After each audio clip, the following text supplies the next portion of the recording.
Hello, everyone. This is Voidtune, and today we will be discussing the cast of Survivor 45. Now, my opinions on the overall cast is, well, I'm sort of middling on this one. Ever since the new era began, I've taken more in-depth insights on the cast in general. What I think about this cast is I'm. This is a largely middling cast for me. This is sort of the typical thing that the new era has been doing, and while I do support it, I think this is a they made a good, safe decisions. Like for me, 41 and 44 were sort of eh. Like they didn't really excite me. 42 and 43, on the other hand, were I was really excited for those, but for here, I'm could go either way on this. Like I do see some elements that get me really excited for, like, for instance, we have our first returning player of the season, first returning player of the new era in Bruce, but Bruce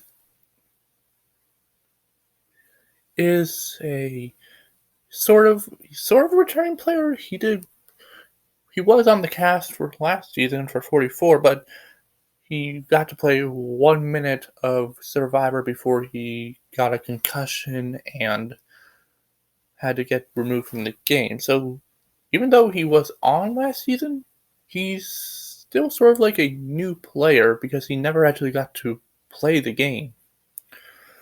I want to see some drama, some excitement.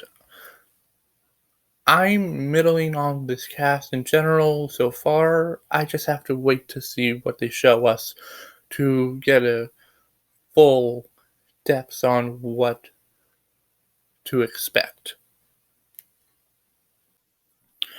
Alright, moving on from that, let's start getting into the individual players, starting with Austin. Now, my first thoughts on Austin were he sort of reminds me of like a Fabio figure from Nicaragua. I do think Austin has some potential in this game, but I also think, like Fabio, he has this goofball energy which will most likely get him far into the game. It helped Fabio and several others in his archetype, but I want to see if he can turn on the strategic chops when it counts. I do see some potential in Austin, but I'm cautiously optimistic on whether or not he can make it to be a power player in this season. Okay, moving on, we have Brando.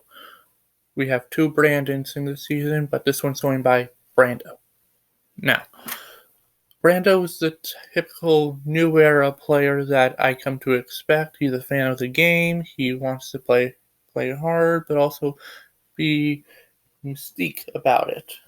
Someone who wants to do the work from behind and let someone else play their game. But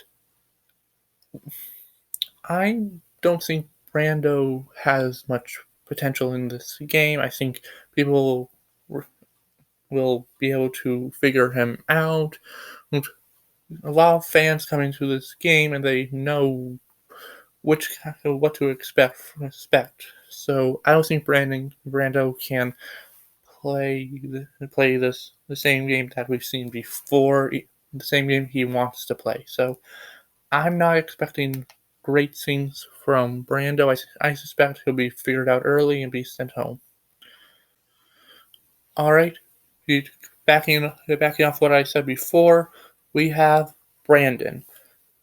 Now, Brandon, I suspect, is going to play a similar game to Brando, only I think that Brandon might actually be in more danger than Brando, seeing as he's played these sort of games before. He's an orc person. He's played Sequester. He had a lot of energy going into this game, but I think that people will be able to figure him out, and if he plays too hard too fast, people will realize that we can't trust him and send him out. So if he can't get that fun energy down a bit and play smooth the early game, I suspect he'll be in early out. Okay, moving on to our first returning player of the new era, and a personal favorite of mine, we have Bruce. Now, I talked about this before earlier in the video about Bruce's journey on his last season and how he managed to get on this season. How do I think Bruce will do in general? I'm cautiously optimistic. Like, I can see Bruce is just a general nice guy. The only worries I have are he seems to want to play two games at the same time. On one hand, he wants to be cutthroat and make big moves, but on the other hand, he wants to play a loyal old school game. And I do believe he can play both games, but he needs to realize that if he gets to the end, he needs to realize that these two games conflict each other and figure a way to talk through them. Bruce is a nice guy. I think he'll do well on this season. I expect him to get to the jury stage, but I want to see him bring it all together and back what he says up. I think if he can do that, he can go down as one of the best players of the new era. Okay, next up, we have Dee. Now, first thought when I see Dee is that she reminds me of Carolyn from last season. Only this time, I think Dee will have more of the physical attributes that Carolyn majorly lacked. Now, as far as how I think she'll do in the game, like I said before, I think she'll do similar to Carolyn. I think she'll be warm and goofy. And unlike Carolyn, I think she'll be able to pull all that together to form a coherent narrative if she gets to the end. I believe more in Carolyn D for this season than I did for Carolyn last season. Alright, now we have Drew. Now, first thoughts of Drew, he reminds me of Dwight from 43. And honestly, I would have more confidence in Dwight than in Drew. And that's saying something since Dwight was one of my few zero contenders going into that season. So I'm not having high hopes on Drew. He says he's a fan of the game. I believe him on that, but I don't think that he'll do well in the game. Okay, now we have Emily. My initial thoughts on Emily are she's going to be a unique presence. When I'm going through the list of past Survivor contestants in my head, I don't really associate Emily with any former person we've seen before, which does excite me, but it could also mean that she could go early and we'll never get to know her. So, as far as Emily goes, I can see her becoming a new era icon. I do think she has the attributes to be one, but that will only happen if she stays long enough. So, I'm curious on what we can get from Emily. I'm thinking we'll get something good from her, but I'm not holding out hopes because there's a part of me that thinks that she will flop. Okay, now here we have Hannah. Now, when I first think of Hannah, I'm honestly getting some good feelings. I can see that she will be a unique presence. I can see her also being good socially and strategically. I can see good things from Hannah, but that's just my opinion. Other people's opinion of her is that they think she'll be the first boot. I personally don't see that. So I'm taking a chance here and I'm going to support Hannah for however long she lasts in the game. Okay, next one up. We have one that I'm personally very excited for.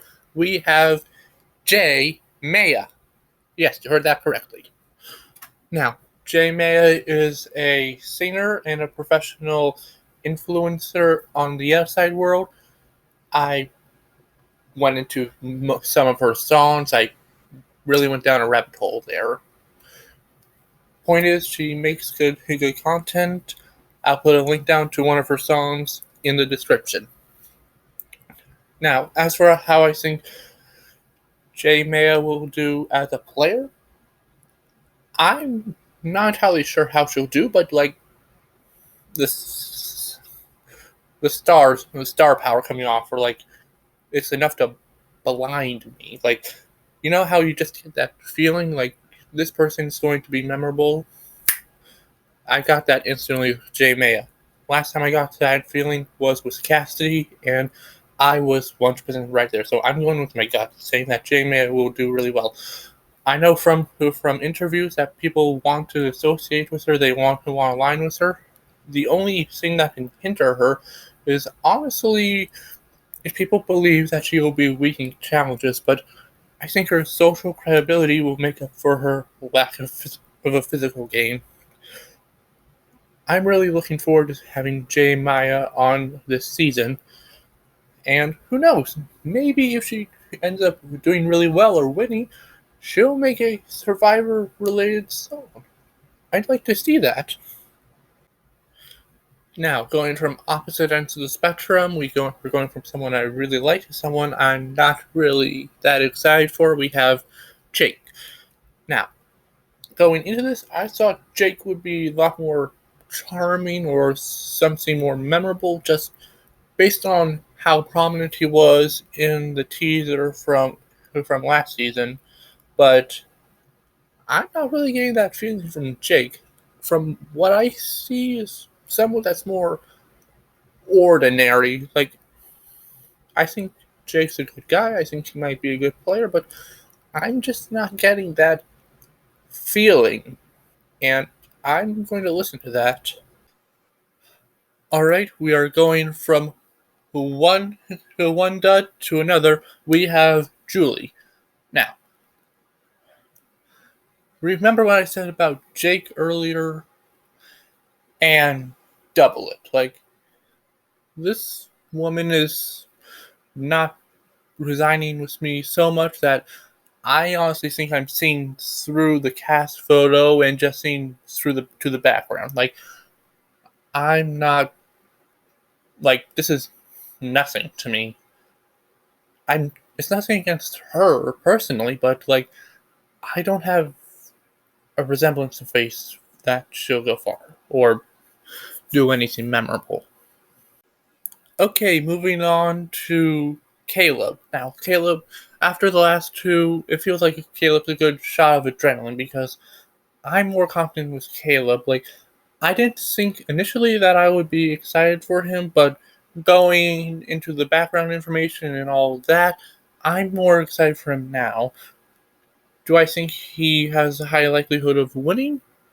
No, but I do expect him to make the merge, also to get some good confessionals and be a presence in the early portion, but I suspect he'll dwindle down and become a target in the early merge portion. At least that's my prediction. Alright, now, next one up we have Ketara. My initial thoughts on her going into this, I saw, okay, I can see her going deep into the game, but how will she do personality wise? When I went through my research and saw all the interviews and all that, I was getting more confident. I think that not only will she have the strategic chops to go far in the game, but she'll be a character as well. So every time she'll be on our screens, we'll be like, I'm glad she's saying this confessional. I'm glad she's saying this moment. I'm not sure if she can get to the end and win entirely because I think she'll become a bit too big of a threat in the end. But I'm glad she'll be a character at the end of the day. All right, we now have Kelly. Now, my initial thoughts on Kelly going on into this, I thought, okay, she's here, but what can she bring? And then I don't know what happened. It was like 5 to 10 seconds in, it was that feeling, but then something in my brain just switched, and then I I really like Kelly. Like I instinct the interviews. I like where Kelly's going and the direction she's going in. Honestly, if I wasn't so even more confident with Jay Maya, I would have Kelly as my female winner pick. I'm not sure what she's going to bring exactly, but I'm hooked to see what she can do. I'm excited for Kelly, and I'm not sure where it came from, but I'm here for it. Okay, next up we have Kendra. Now, my initial thoughts on Kendra were remember when I was talking about Dee earlier and how she was like remind me of Carolyn? Kendra is like that, only if Carolyn was marooned in a jungle for longer than 26 days and communed with plants every single day. I'm not calling her a crazy plant maid or anything, but like Kendra's so open-minded and thought provocative that it's like weird.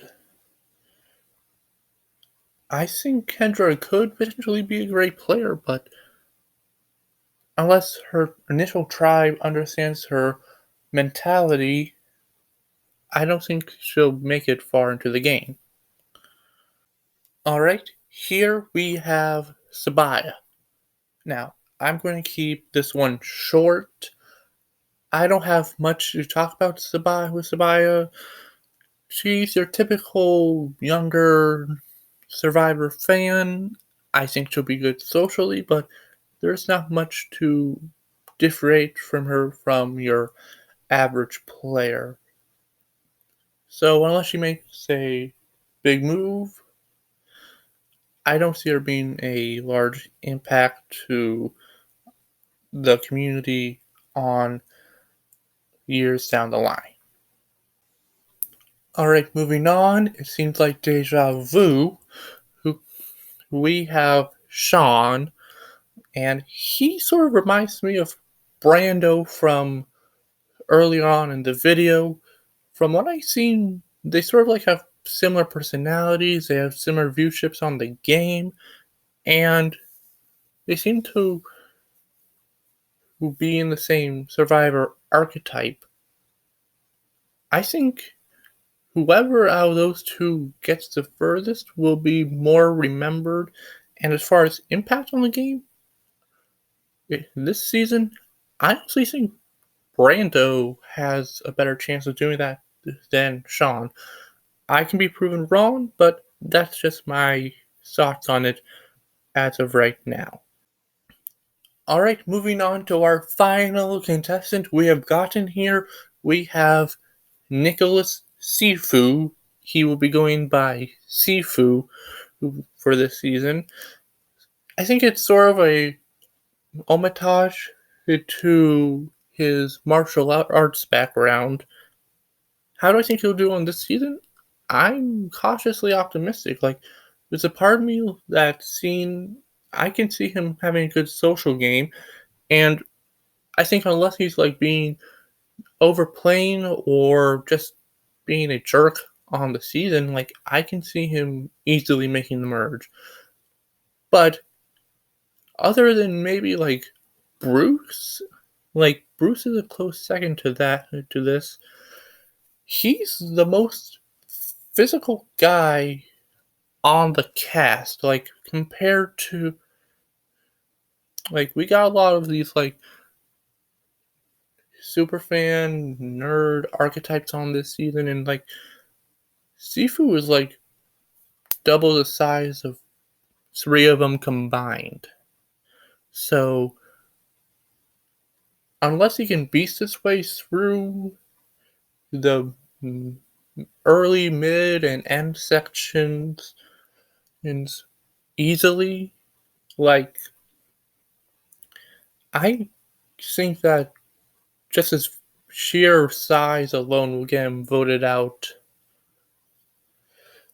out all on its own. But other than that, I think Sifu is a really good guy, and I want to see him do well on the season. Okay, that's all my thoughts on the contestants. Wow, honestly, I thought I would have a lot more positive things to say, but I got focus on more on the negative than I thought it would. That's definitely concerning to me. But my opinions on this cast and the season remain the same. Middling. I have there's no I don't have high expectations. I don't have any low concerns, despite everything I just said. I just have to wait to see what we see in the very beginning, then I will have a clear answer. Okay, now, moving on. We also have to discuss my winner picks, going through them, through all the contestants. There are some real considerations, like with and Kelly, but I decided to stick with my original gut and go with J. Maya and Bruce, our returning player. Let's see how they do. I think these are good picks, and I'm confident enough in them.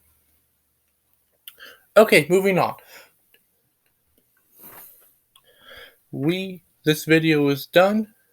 So be prepared to watch Survivor 45 on September 27th on CBS, 8/7 Central Eastern Time. Now, as for future videos, the the jury section, will be happening on Big Brother 25. I'm really excited with how the season's going. I'm really excited for how all this is going. American Corey are still my favorites, by the way. And after this eviction on today between Felicia and Izzy, I plan on doing a mid-season power ranking, so be prepared for that. It's going to be coming out very soon. Like, I have a small window where I can do that, so either expect it on Monday or over the weekend. Now, we also have the Challenge USA 2 still going on. There will be a follow-up video there when season concludes. We also have the discussion of the brand new challenge season, the challenge battle for a new champion. Yes, the cast photos did come out, but I'm going to wait till either we get closer to the premiere date or when a trailer drops. Then I will go into the cast, which I have high hopes on. I really do. But anyway, that's it for me. I am Voidtune. Please like, share, subscribe, comment. It really helps out the channel very much. I'm currently at 28 subscribers. 29 if you stay subscribed. And until next time, peace.